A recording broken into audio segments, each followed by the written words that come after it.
Жақында бір оқырман жазып жіберіпті, Мақсат мырза, жасым 69-да қандай бағыттар бойынша ипотека рәсімдесем болады деп.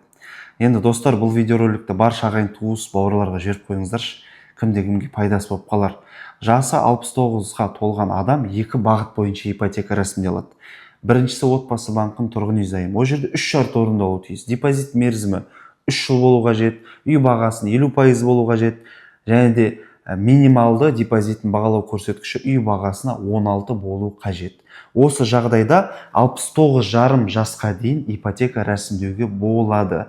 Бірақ ескере кететін жайт қараңыздар достар. Мысалға, сіздің жасыңыз 69-да деліге, ипотеканы 6 жылға рәсімдедіңіз, 75 жасқа дейін.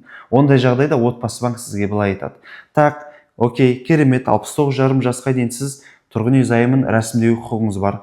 Бірақ сіз өзіңіздің жаныңызге жас, яғни молодой қосарлас заемшы, сол заемщикті алып келіңіз деп. Екінші бағыт ол 5-10-20 бұрынғы нұрлы жер. Яғни сіз үй кезегінде тұрсыз, көп балалы ана, тағы да басқа кез келген 12 категория бойынша конкурсқа қатыстыңыз, конкурстан өттіңіз, төлем қабілеттілігін растау сәтіне келген кезде жасыңыз 80-де болсын, 85-де болсын, 90-да болсын, отбасы банк айтады: өзіңіздің жаныңызге екі қосарлас заемшы, сол заемщикті алып келіңіз да ипотеканы рәсімдей беріңіз деп айтады.